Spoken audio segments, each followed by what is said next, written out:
Hey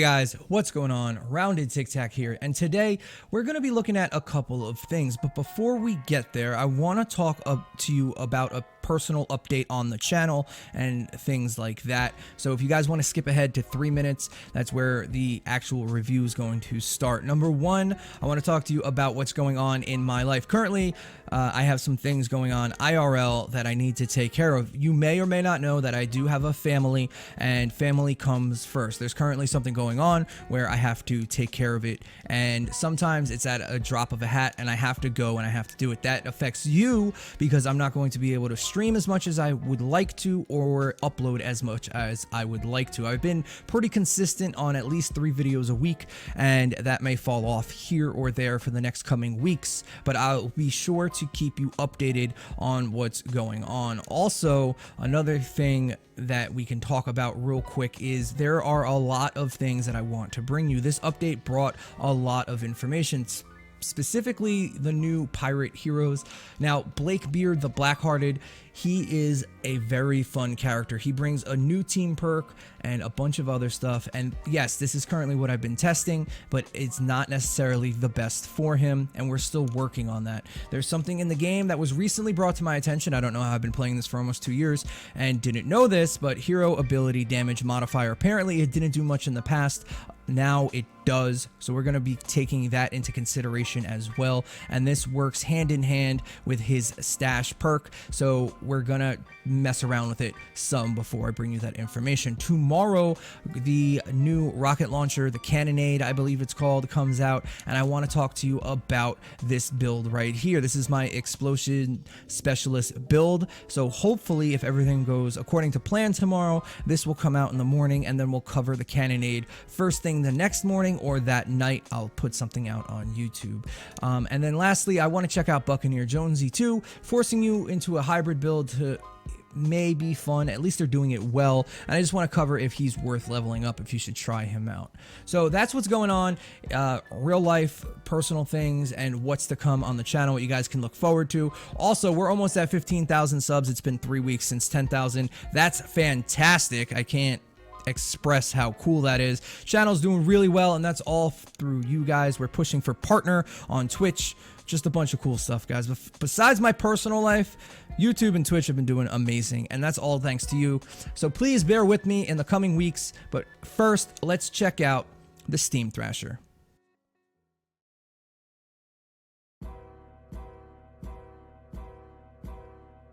Let's talk about how far Fortnite has come as a game in general. It went from every weapon basically having the same animation, bar from what kind of archetype it's based off of, to having unique weapons, unique guns, swords, knives, it doesn't matter, all with unique animations, unique secondary heavy attacks, and then they release certain things that just blow everything else out of the water. The first iteration of that was the the Walloper with its secondary slam attack, the overhead slam attack. However, the Walloper was super slow, its rolls weren't the best, and it just didn't do everything we wanted it to. Then we got the lead sled, and the lead sled blew the Walloper out of the water.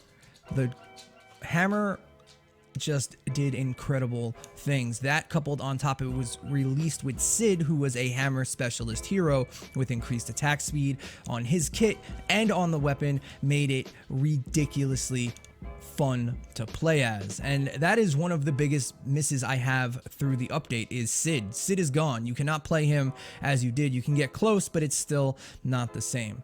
And then you guys know what came next, and that's the Spectral Blade. And that weapon broke the game in many ways. Ninjas were flying, infinite stamina. There's just so many things that weapon can do. And on top of that, it is a really fun weapon and considered the best sword in the game by many. And rightfully so. It has a fantastic secondary attack that can be used for mobility or damage. It's an AoE cleave. It just doesn't matter. That sword is fantastic. The developers really scored a home run on the Spectral Blade. So along comes the Steam Thrasher, and it has big shoes to fill. If you're going to put a weapon out in this game that has a unique secondary attack, it better be good. We can't forget about the spear, but that, in my opinion, was a little lackluster. Although fun, I just didn't enjoy the weapon as much as I'm enjoying the Steam Thrasher. The Steam Thrasher's unique perk is that it does a Whirlwind Attack. Now, this Whirlwind Attack isn't the one that you get on the heavy hammers or the spears. It is unique until itself. It does a large, sweeping AoE attack that hits everything in its range and hits hard, and I mean very, very hard. After you use your secondary attack, you can hit the same target up to 6 times, and that's currently a bug, and we're going to touch on that in a second, but the weapon just kills things. 6 hits that fast does a lot of damage. You play it with Sight Sarah and you do ridiculous things.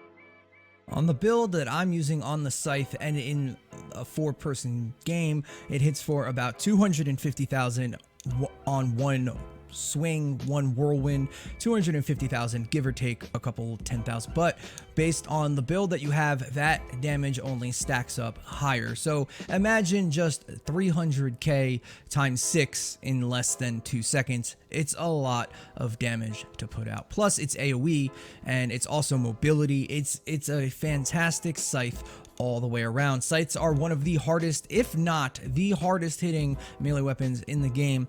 It's slow as dirt, especially with this build, but it definitely makes up for it in damage.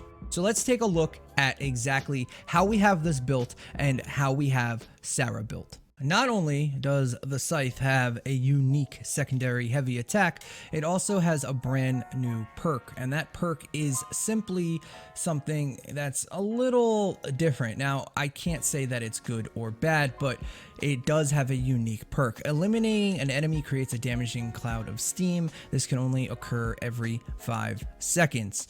Now, here's the issue with this perk. Number one, the internal cooldown every 5 seconds is a bit long for what kind of weapon this is. I would say maybe no cooldown or 3 seconds possibly, but besides that, it's not a huge issue.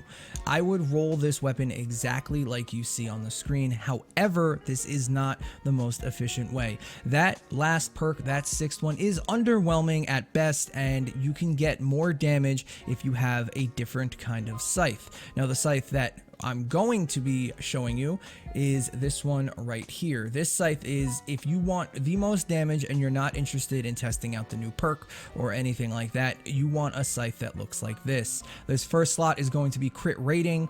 The second slot is going to be heavy attack efficiency. There's absolutely no argument there. Energy, in my opinion, I put on everything. This one is going to be, of course, crit damage. This is what you would normally want. And then this one has slow and snare, which is what you want if you're trying to deal the most damage possible. Like I said, I was just testing out that new 6th perk. So to match that 6th perk, of course, we're going to put damage to slowed and snare targets. That would be the optimal roll to get the most bang for your buck out of this scythe damage wise. However, I wanted to test the new cloud plus corrupted aura and a couple other things that we're still working out, but I'll show you the build in a minute anyway. So that is exactly how I would roll it. If you want to go OG most damage possible, make sure you have slow and snare on the 6th and put slow and snare on the 5th. Crit chance in the first slot, crit damage here, and heavy attack efficiency here. Yes, there's argument to do like a double heavy attack energy efficiency, but currently it is bugged and I wouldn't suggest doing so. So this is our template. Let's call it a template. You can do a lot of things with this scythe depending on what exactly you want. First up, we're going to be using Harvester Sarah. I call her Scythe Sarah all the time. Increases scythe damage by 62% against slowed and snared enemies. That 6th perk with the one with the smoke cloud would be a killer for us. However, this also makes the scythe apply a 30% snare. So you're covered. So you're doing 62% extra damage after the first hit, no matter what. This is the character we're using for the majority of the build. However, if you don't like her or if you don't have her, feel free to change it out. It won't kill the build. More than powerful enough to carry the build on its own. If we're talking about the team perk, there are a couple of things you can do. I'm going to recommend Dim Mak, but you can absolutely use anything you want here. Like I say on all my videos, Dim Mak makes her a lot tankier to stay in the fray. Bioenergy source doesn't work as you think it would. Now, this might be a bug or not, but you only gain shield if you hit something while in your whirlwind animation. So is it the absolute best? Maybe. Is it a bug? Maybe. I'm not sure, but I personally just have more survivability, feel more tanky using Dim Mak. So for this build, we're going to choose Dim Mak. Now, Corrosive Strikes is one of the most underrated perks in the game. I'm telling you, it also applies a snare that stacks on top of this snare. So now it's a 60% snare and the affliction damage of 37% on your of the damage dealt. And since you're using a scythe, each hit hits like a truck. So 37% in this case for 252,000 damage. That's a lot for 3 seconds. And since it's in a huge AoE pattern, it does a lot of extra work. Assassination, melee weapon damage grants 1 stack. This is great considering you're in a chain swing AoE swing animation. You'll get these stacks lickety split, and it's in an AoE, so you'll stack on multiple monsters very quickly.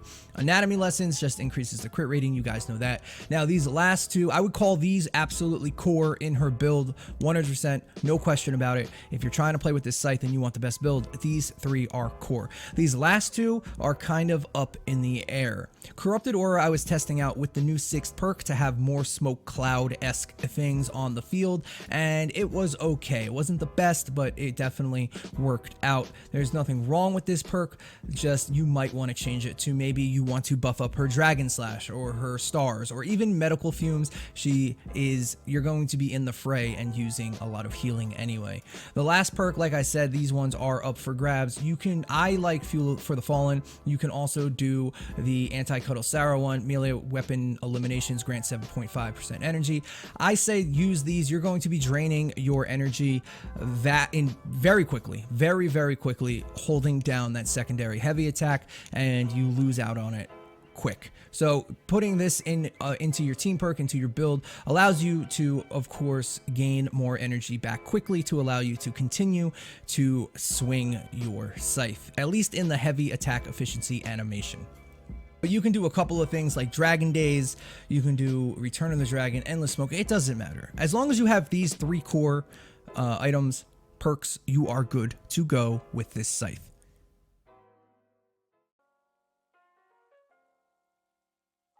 Is this video 100% too long? Absolutely. I don't mean to do it, but it just freaking happens. I'm sorry, guys. My bad. But there is one more thing that I have to tell you about. And it's kind of a big issue, but I think currently it's a bug. If you hold down the heavy attack button, you will go into the swing animation. After that swing animation, after 6 hits, you just stop doing damage. Now, is it a bug? I hope so, because it gets me killed constantly, and I mean constantly, and it's a guaranteed 6 swings. As long as you do damage 6 times in one single animation, as you can see right here, you just stop doing damage, and it gets you killed constantly. Now, if it's a bug, no big deal, they'll fix it. If it's not a bug, then they did it on purpose to nerf the weapon, because it would be way too powerful. That combined with Bioenergy Source and Fuel of the Fallen, you'll just never run out of damage, or you'll never run out of energy, and therefore not run out of damage. Is the weapon good on its own? Absolutely. Even with the bug currently that it's still a fantastic weapon with a unique animation that does a lot of damage. You can play it on almost any character you want, but granted, the build I'd show you, in my opinion, is for you min-maxers out there. And all in all, things are just getting better and better in Fortnite. The weapons they're bringing are all unique, they're all fun to use, and things like this make me continue to play the game. That's really it, guys. I gotta go. I hope you enjoyed this one. I'll see you guys on the next one. Stop by our Twitch channel if you would like to. We are pushing for partner right now as we speak. Granted, I'm not live right this second, but that's twitch.tv/Roundedtiktak. I hope to see you there. I'll see you on the next one tomorrow. TikTak out.